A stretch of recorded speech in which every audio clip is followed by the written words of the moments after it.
How are you feeling today? Do you notice that you may struggle with tension in your upper back? Or maybe you think of it as upper back pain or shoulder blade pain. Do you notice that you are struggling with that a lot? One thing that I tend to see a lot with my clients is this upper back and neck pain that we have. And it's especially around the shoulder blades. It's very common. And this usually happens due to all the things that we are doing in life. So, whether we're lifting children or grandchildren, carrying heavy bags, working long hours at a desk, using our mouse, even sometimes the way we drive and sleeping in awkward positions can create this back tension, this upper back tension.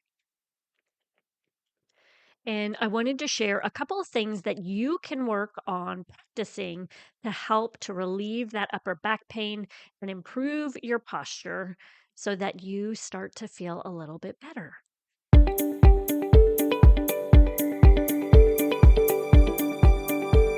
Welcome to Moving Through Midlife. I am your host, Courtney, a personal trainer and movement specialist who wants to help you move through midlife with more grace. Each week, we will discuss ways we can show up better for ourselves and our children without the burnout. We will focus on overall health through habit stacking to help increase energy, provide movement snacks to help you move more throughout the day while also moving your body more, and learn from professionals on moving through midlife with ease so that you can feel confident with aging gracefully. Grab your earbuds and join me on a leisurely walk while we discuss moving through midlife. With our modern lifestyle, we tend to suffer with back tension, upper back pain, and neck pain because we live such a sedentary life and because of the rounded forward of our shoulders, due to computers, due to reading books, due to phones, due to a lot of things. Um, it's just the way it is. So, I want to provide you with some strategies to help you work through this pain and see if you can help to alleviate it. Now, obviously, if you're dealing with a lot of pain, you definitely need to go see a doctor. I always would recommend that first, especially if, it's this aggravating pain. But if you're just dealing with like a stiff neck in the morning when you wake up, things like that, or you've been working at your desk for a while and you start to feel that tension between your shoulder blades. These are the exercises that you can work on practicing to help with those types of pain. So, I try not to give a bunch of corrective exercises, even though that is a field that I'm passionate about. I want to provide you with things you can do in your everyday life because therefore you're more apt to do them. If I gave you a slew of exercises to add on to the end of your workouts, most people would not do them. Uh, if you think of if you've ever seen a physical therapist, they'll give you a list of things to do. And I have clients who work with physical therapists, and then they see me as well. And I'll say something like, "Did you do those exercises?" And they're like, "No, I didn't." So, I mean, it's very common that we don't do these exercises because it's just adding one more layer in. So, if we can find ways to do this in our everyday life, wouldn't that be so much better? So, the first thing we're going to do is talk through driving. When you are driving, there are simple things that you can do to start to help alleviate this pain and sit with better posture. Now, I always caveat this better situation. Obviously, posture is a moving target, and our body is designed to move through different positions. So, a stagnant hold of sitting really tall is not better posture, so to speak. Okay. But we do have some things that we can work on to help with our alignment to ease the stressors on our muscles. Our body is designed to stack upon itself, joint by joint, stack upon itself. What happens is due to weakness, movement patterns, things like that, weakness in the muscle, movement patterns, we tend to pull into positions. So I'm going to provide you with an exercise to kind of help you to stack your body more up on itself. And you'll notice that, well, you may notice that you feel a sense of relief in this position. So, what you're going to do is, I would recommend doing this in your car while driving, but you can practice it now if you're not driving. And all you're going to do is you're going to imagine someone pulling a string, and you may have heard me talk about this before, from the crown of your head. Okay. Now, the reason I don't want it from the front of your head or from the top of your head is because of what may happen at your chin. So the crown of the head, if you imagine someone wearing a crown, it's going to be that back area of the head, um, kind of like where if you wore a high ponytail, not the top knot, but a higher ponytail on the back of the head, right about that area. And we're going to imagine someone pulling a string and lifting us up. And what you should notice when you do that is one, you sit a lot taller, but your chin drops slightly. So, what happens when we are um, living our normal everyday life? Many of us move into this forward head posture where our head kind of juts forward, our chin juts forward, and our eyes are always looking for the horizon. That is kind of what the vestibular system tends to do, is we're looking for the horizon. So no matter what position our head is in, it's going to try to level itself based on what the horizon is doing. So if you have this rounded forward position, your chin is going to jut forward as well so that your eyes see the horizon level. What we're going to try to do is counteract that. So when we lift and lengthen up, you'll feel this slight drop of the chin, and you should still be able to see the horizon well. Okay. So from here, so we're not dropping too far down, is my whole point. We don't want to drop the chin. I never said drop the chin. I said lift up, lengthen through the crown of the head, and your chin will naturally drop. I just want to make sure that that's clear, because then you don't want to be creating a lot of tension in the neck from trying to drop the chin. So once you're in this position, lengthening up, chin is slightly dropped. You want to imagine pulling back towards, if you're in the car, the headrest. Now, the way the seats are made, a lot of them are ergonomically made, but unfortunately, it's like this ergonomically made, but in this rounded position. I feel like every time I get in my car, I'm like sinking, pelvic is tucking under. And so don't push as far back as maybe the headrest is if it's far back and it feels awkward. Always listen to your body for cues. If something doesn't feel right, stop. So, what you're going to do from that point is just gently pull the head back. And all you're trying to do is get that ear directly over top of the shoulders, right? So, if I were to draw a line from your ear to your shoulders, they would be in a straight line, they wouldn't be at an angle. That is the first thing you do. It's going to correct your head posture. The next thing that you can do is the back breathing, which I know I've recently done an episode on back breathing, and I tend to mention it a lot when I talk about core, anxiety, all of these different things, because it is just that important. And it is where we work on trying to get those back ribs to expand, that 360 breathing, jellyfish breathing. What you're going to do, again, if you're sitting in your car, you want to breathe in, take a deep breath in, and you want to see if can you feel that back, your back ribs moving into the seat behind you. That is working on that expansion. You might feel like this drop or lengthening in your back. Those tend to be the things people will say, like, I'll feel a sense of relief or this lengthening stretch in my back when I do that. So that is the second thing. And then the third thing, you are going to need a tennis ball. If you don't have one, no worries. But at some point, see if you can find a ball. The only kind of ball, it needs to be the size of a tennis ball. It could be a softball. Um, Harder balls like a lacrosse ball, a golf ball, those are going to be a little bit too hard. So I would move with caution with that.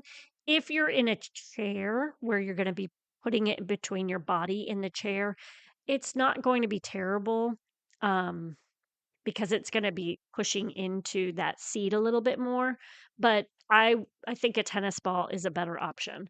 So I keep my tennis ball in my car and I just take it with me when I'm driving. If I'm feeling some tension in my shoulder blade, I just pop that tennis ball back in between my shoulder blade in the car seat and I just kind of roll around. When I find those tension spots, I lean back into it and I take a few deep breaths. I try to fix my posture, sitting up straight, practicing that back breathing, and breathe and see if I can release that tension spot. That is one of the easiest things, and it provides so many people with so much relief. So let's move on to now we're living our day, and maybe we sit a lot at work, or maybe you're sitting and waiting for your child. I mean, the endless hours that I spend at my daughter's dance studio. Um, these are the kind of things that you can do. If you're sitting a lot, waiting for people, watching a soccer game, all of these things, you can do these different movements that will again help to relieve upper back and upper neck pain. So, all you're going to do is when you're sitting, you may notice that you start to slouch forward. It's probably pretty common for most of us. And you'll feel this tightening of the chest. So, it's like this rounding forward. Your chest tends to tighten up because all those muscles are shortened. And all of the muscles on the back start to become lengthened. They're getting rounded and they're being pulled out of, they're extending their length. So, what we can do is we're going to then place our hands behind our head. We're going to open up and kind of create that extension.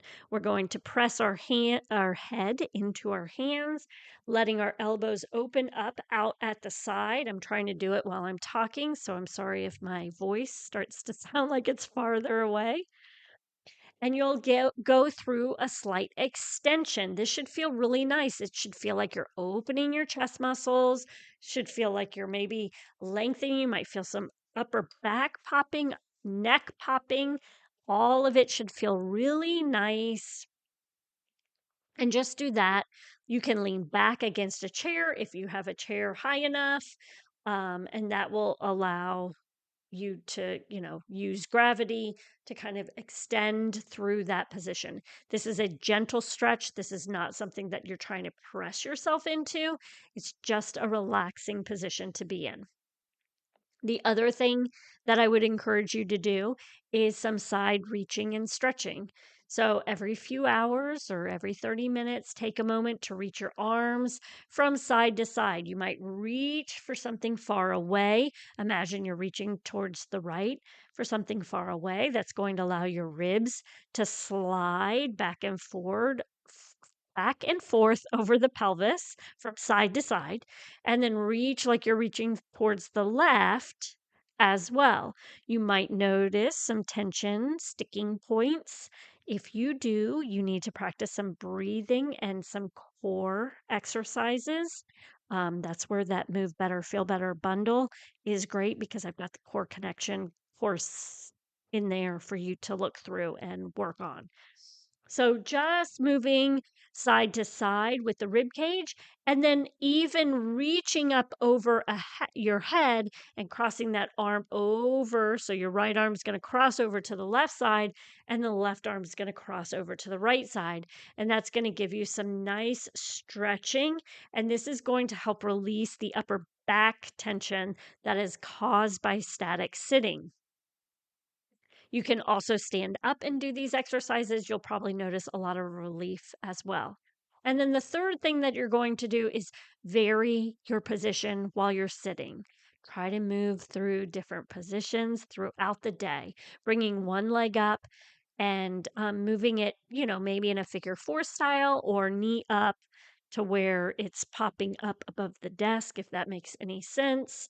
You could even cross the legs. I'm not a big proponent of crossing the legs just because it does tend to torque the pelvis. But if you make sure to go back and forth between both sides, you will notice that there's less issues of pelvic problems. I mean, not pelvic floor problems, although they can be affected, but more like hip problems. So, if you're going to bring your right knee up, you also need to make sure you bring your left knee up. If you bring your right knee out into a figure four position while you sit a lot, like where your ankle is on your knee, make sure you flip it up. It's going to feel really awkward in the beginning. And if it does feel awkward, that means you need to do it more because that tells you you have a pattern that has occurred and that other position is uncomfortable and there's a reason for that. So that means lean into those uncomfortable positions. Those are positions you need to move into more. So while these things, this stretching and these posture adjustments can help ease the immediate discomfort that you're feeling, you really have to start strengthening your upper back. It is essential for long term pain relief. Now, I do want to caveat that with we first have to make sure that we're not practicing compensatory patterns. So, you could test if you deal with a lot of neck tension. You can test for me laying down on the floor and bringing your knees up like you're getting ready to do a sit up, but you're not going to do a sit up. Just lay down and relax. Place one hand behind your neck, not behind your head, but behind your neck, and just relax and breathe.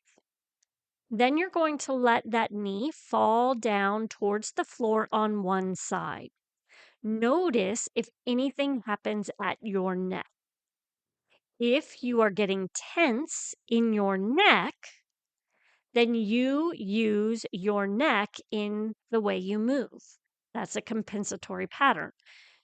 You have to, you may not even realize it. Like if you're out walking, you may not realize it. But by practicing this, you may be like, oh my gosh, my jaw tightens up, my neck stiffens up just so that I can move my leg out to the side. That means you aren't using your core. Your core is no longer stabilizing you. So you're trying to find it somewhere up the line, which might be your thoracic area and your neck. Something to pay attention to. This is not a common, I mean, yes, common overall, but if you're like, that's not me, then don't worry about it. But I would encourage all of you to go down to the floor and just see, especially those of you with neck issues, neck pain. When I say issues, neck pain. And notice if you're compensating in other areas of your body. And if you are, the first thing I would start to do is try to relax and breathe and see if you can get the neck muscles to relax completely. And then just start moving around and see if you can practice with your breath using your core muscles to hold you stable rather than your neck. And if you have questions, feel free to reach out to me. You can always go through the Moving Through Midlife community on Facebook.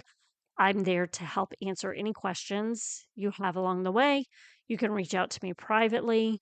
Um, you can reach out through a podcast or through my email, or you can go into my program where I kind of dive deeper into movement patterns and things there. So you do want to make sure you're starting to strengthen your upper back.